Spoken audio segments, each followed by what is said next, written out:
സിനിമകളിലെ ലോബിയെക്കുറിച്ച് പലതരം കഥകൾ പ്രചരിക്കുന്നു. അതുപോലെ സംഗീതത്തിലും തിരുവനന്തപുരം, എറണാകുളം ലോബികൾ എന്നിങ്ങനെയുണ്ടെന്നാണ് കഥകൾ. ഇതിനെക്കുറിച്ച് സംസാരിക്കുകയാണ് ഗായകൻ NG ശ്രീകുമാർ. യൂട്യൂബ് ചാനലിലൂടെ തന്റെ പാട്ട് ജീവിതത്തെപ്പറ്റി ഗായകൻ സംസാരിക്കാറുണ്ട്. അങ്ങനെ പുതിയതായി പോസ്റ്റ് ചെയ്ത വീഡിയോയിൽ ഹിറ്റായ പാട്ടുകൾക്ക് പിന്നാമ്പുറത്ത് നടന്ന ചില കഥകളെ പറ്റിയും NG പറയുകയാണ്. തന്നെ കൊണ്ട് സിനിമയിൽ പാട്ട് പാടിപ്പിക്കണമെന്നും ഇല്ലെങ്കിൽ ഒറ്റ പാട്ടും ഇല്ലാതാക്കി കളയുമെന്ന് ജഗദീഷ് പറഞ്ഞതിനെ കുറിച്ച് NG ശ്രീകുമാർ വ്യക്തമാക്കുന്നു. ഹിസൈനസ് അബ്ദുള്ള എന്ന സിനിമയിലെ പാട്ടുകളെ പറ്റി കുറെ സംവാദങ്ങൾ നടന്നിട്ടുണ്ട്. സിബി ഒരു കഥ പറയുമ്പോൾ കൈതപ്പുറം ചേട്ടൻ വേറെ ആയിരിക്കും പറയാനുള്ളത്. ഇതിലേതാണ് സത്യമെന്നറിയില്ല. എനിക്കറിയാവുന്ന കാര്യങ്ങൾ പറയാനേ പറ്റുകയുള്ളൂ. ഞാൻ മനഃപൂർവ്വം പോകാതെ ആ പാട്ട് വേറെ ആള് പാടിയത് കൊണ്ട് അദ്ദേഹത്തിന് നാഷണൽ അവാർഡ് കിട്ടിയെന്ന് പറയുന്നു. എനിക്കതിൽ സന്തോഷമേ ഉള്ളൂ. ദേവസഭാതലം എന്ന പാട്ട് ഞാനും ദാസേട്ടനും കൂടി പാടണമെന്ന് പറഞ്ഞിരുന്നത്. ആ പാട്ടിൽ കുറച്ച് അഹങ്കാരവും ധാർഷ്ട്യക്കാരനുമായി പാട്ടുകാരന്റെ റോളിൽ കൈതപ്പുറം അഭിനയിക്കുന്നുണ്ട്. പാട്ടിൽ ആ ഭാവങ്ങൾ കൂടി ചേർത്ത് പാടണമെന്ന് പറഞ്ഞു. എന്നാൽ എനിക്ക് പാടാൻ മടിയില്ല. പക്ഷെ അതൊരു മിമിക്സ് ആണ്. പക്ഷെ ഇത് CD ആയി പുറത്തു വരുമ്പോൾ എന്റെ ശബ്ദം മോശമായി കാണുമല്ലോ.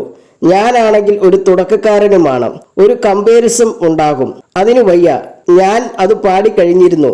പക്ഷെ എനിക്കൊരു വിഷമമുള്ള ഒരു കാര്യം ഡെന്നിസ് ജോസഫിനോട് പറഞ്ഞപ്പോൾ അദ്ദേഹം എന്നോട് പാടേണ്ടതില്ല എന്ന് പറഞ്ഞു. അങ്ങനെ ഞാൻ പാടിയില്ല. പകരം രവീന്ദ്രൻ മാഷാണ് പാടുന്നത്. അത് സിനിമയിലുമുണ്ട്. ഇതാണ് യഥാർത്ഥത്തിൽ നടന്നത്. ഈ കാര്യം അങ്ങോട്ടും ഇങ്ങോട്ടും മാറ്റിയത് കൊണ്ട് കാര്യമില്ല. എനിക്കറിയാവുന്ന കാര്യമാണ് ഞാൻ വിശ്വസിക്കുന്നത്. പിന്നാമ്പുറത്ത് എന്ത് സംഭവിക്കുമെന്ന് അറിയില്ല. കൈതപ്പുറം ചേട്ടൻ പറഞ്ഞതുപോലെ എവിടെയും തിരുവനന്തപുരം ലോബി, കൊച്ചി ലോബി ഒക്കെയുണ്ട്. ഏതോ ഒരു സിനിമയിൽ എന്നെ കൊണ്ട് പാടിപ്പിക്കണമെന്ന് ജഗദീഷ് പറഞ്ഞു പോലും. ഇല്ലെങ്കിൽ എന്നെ എല്ലാ സിനിമകളിൽ നിന്നും മാറ്റുമെന്ന് പറഞ്ഞതായി ഒരു കഥയുണ്ട്. അങ്ങനെ ആർക്കും ആരെയും മാറ്റാൻ സാധിക്കില്ല. ഒരു അരിയിൽ നമ്മുടെ പേര് എഴുതി വെച്ചിട്ടുണ്ടാകുമെന്നാണ്. അത് നമ്മുടെ അകത്തേക്ക് പോകുകയുള്ളൂ. അതാണ് സത്യം. ജഗദീഷ് പറഞ്ഞിട്ട് കൈതപ്പുറം ചേട്ടൻ എന്നെ പാടിപ്പിച്ചില്ലെങ്കിൽ ആ പാട്ടൊക്കെ തെറിപ്പിക്കുമെന്ന് പറയാൻ ജഗദീഷ് ആരാണ്? കുറച്ച് ബുദ്ധിയുള്ളവർക്ക് മനസ്സിലാകും ജഗദീഷ് ഇപ്പോഴും ചാൻസ് തേടി നടക്കുന്ന നടനാണെന്ന്. ഞാൻ പറയുകയുള്ളൂ. അദ്ദേഹം സിനിമയിൽ അത്രയോളം ഇൻവോൾവ് ആണ്. ഏത് വേഷവും ചെയ്യാനും തയ്യാറാണെന്ന് പുള്ളി പറയാറുണ്ട്. സമീപകാലത്ത് വേറിട്ട കഥാപാത്രങ്ങൾ അദ്ദേഹം ചെയ്യുന്നുണ്ട്. ഞാൻ തിരുവനന്തപുരത്താണ്. ഇന്നേ വരെ എനിക്ക് അങ്ങനെ ഒരു പ്രശ്നം തോന്നിയിട്ടില്ല.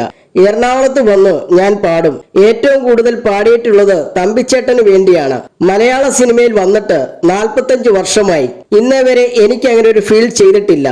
എല്ലാവരും എൻ്റെ സുഹൃത്തുക്കളാണ്, ഗായകൻ കൂട്ടിച്ചേർത്തു.